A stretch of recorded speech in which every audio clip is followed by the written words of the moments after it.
it's actually Albert, but when I tell people that, they call me Bert. And who would want a name like that? Bert sounds something like after dinner, trying to come up. What's your name? Penelope. Penel. What? No offense, but I can hear the old geezers in the hospital yelling, Penelope, Penelope. By the time they spit out that mouthful, they lose their teeth and pee all over themselves. Them old geezers call me Nell. Okie dokie. Nell it is. You do back rubs, Nell. I wouldn't call it that, but I can slap you on the rump, feed you pabulum and burp you. Oh, maternity. Why are you here?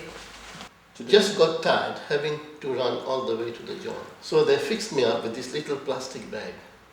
Here, strapped to my leg. A colostomy bag? What happened? Got messed up inside, that's what happened. They even shoved a telescope up my backside and it was very painful. A sigmoidoscopy? Whatever. Oh, I felt like a submarine with all the hatches closed.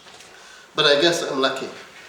All I have to do is to check every now and then that I haven't sprung a leak. How did it happen? Shrapnel. 1812? You're making fun of me. Don't take it personal. I just didn't realise we were still in a war. There's always a war somewhere. Of course. Anyway, I'm not missing much, except for a few parts. But that don't put me out of action. Even the women in my life have me believe that everything was blown off altogether. Almost was too. People are cruel enough even without a war. Yeah, who needs war as an excuse? But you were kidding about your injury. No, I've got a bag. Do you want to see it? About having been wounded in battle. Why? This isn't a military hospital. I was transferred. When? A couple of days ago. I saw you here last week. Ah, you noticed me. Well, you do have a striking face. Thanks, do you like me? Not so fast, I was first. Yeah, I like you. That's not what I meant, you lied to me. Okay, I was having you on about the shrapnel bit, but I still like you. So why make up stories? War sounds much more exciting than an accident, don't you think? You try to blow somebody away, they get you first. And everybody gives you lots of pity for being a fool. Or a hero. Only hero I know is a year-long and comes stuffed with cold cuts and cheese. So an accident then. Car? Bike. One beautiful babe she was. 21 speed? Ha! Oh! What's the matter now? Harley Davidson Sportster. 55 horsepower. 1000 cc. High compression. Oh. Wiped out. Under the side of a van. The bastard couldn't find his brakes. A bloody milk van. Milk. The stuff is supposed to be good for you. I come round this corner, real smooth. Everything is clear. So I start driving up. I can't even remember seeing the guy who pulled out of the driveway. It's just there, right in front of me. A big, wide wall. In hospital, I have this dream. I'm drowning in milk. Each time I'm trying to come up for air. I don't know which way is up. Everything is white and I can't breathe. And then I wake up. And this old guy from the next bed is standing over me, pinching my nose. Says I was snoring. And his wife does that to him all the time. I guess she holds his nose shut till he stops snoring or blows up. Maybe that's what he was in hospital for. Busted his bowels, same as me. I tried to get out of that place. Everything white. The sheets, the walls, the faces in the other beds. Once I threw a glass of milk after a nurse, but it hit the wall instead. Should have used tomato juice. Ha! It must have been awful. Yeah, 1% skimmed. Right. And I suppose your morning cereal hasn't tasted the same ever since. I'm sorry. I am sorry. I am sorry. That's all anybody ever has to say. What are you sorry for? That I wasn't shot in the gut? Now that isn't fair. Fair. My foot. I thought you nurses were tough. You should know, life ain't fair. Oh, were you one of them preppies? Tea and cheesecake every Sunday? Boyfriend picks you up in his Porsche. By the time you are 20, you are bored out of your skull. So you've got a choice. You either hit the skids or become Florence Nightingale. Nice going, Socrates. The name is Albert. Why don't you come off your high horse? Alberto with an O. I already did.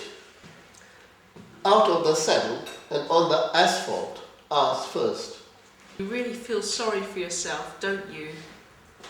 Just a little. Hell no. Because of this, could be worse. Yeah, you could be like Queer Little Lame Balloon Man of E. E. Cummings. Huh? E. E. Cummings, the poet. He was a queer. The balloon man in one of his poems is a queer old man. And he is lame. Hey, there is an idea. Instead of this plastic bag, I could stuff a party balloon down my pants. Much cheaper, more colour too. And when I'm done, I'll just fill it with helium and... Hold it.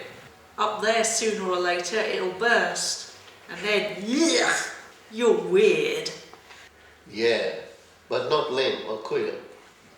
So what about this balloon man? It's spring. I know. In the poem by Cummings, it's spring, and the balloon man comes along and whistles.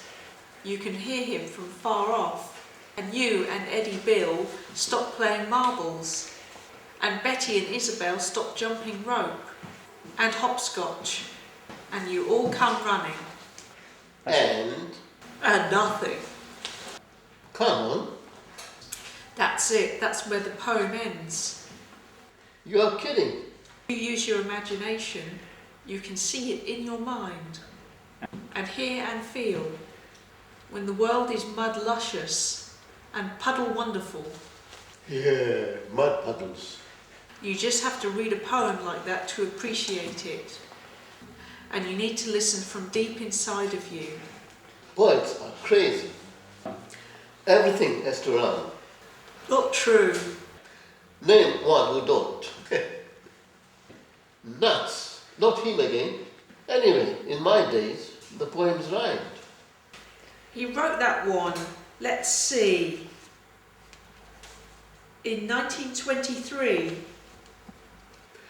No kidding. In school, they always tried to look for something deep. It was like a bloody Easter egg hunt. People. This one teacher, she never called us children or kids. People in this poem, what is the meaning of light? Beats me, I thought. The only reason I could see was that it rhymes with fight. Or might, sight, night. And tight as a kite. Man, she was always making up something weird. Trying to make you think, no doubt. But what are poems good for anyway? They give you something to make sense out of the whole mess we live in. It's only words. First there are only words. That's what I said. And then after a while, you find it, tucked away somewhere in an idea, or a word that reminds you of something. After really a long while, You can take your time. Now, It's your poem now, as much as anybody else's. yeah, what's the rush? Everybody is always in a hurry. She even makes us recite them. Long ones, too. I gather you didn't care for that. None of the guys did.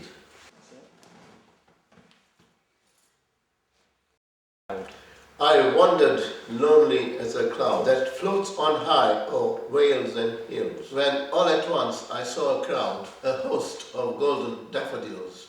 Bravo, see, you do remember. Now, you should have been our teacher. Maybe we could have got something out of them poems. Don't we have a little age problem here? Instead, here we are, you in blue, Hateful colour, isn't it? and me all messed up. But not impotent. My mind is still splattered all over the side of the milk van. You'll think you'll ride again? Soon as I get my strength back. Meanwhile, I'll need a chauffeur. How about it, Nell? Me? You're crazy.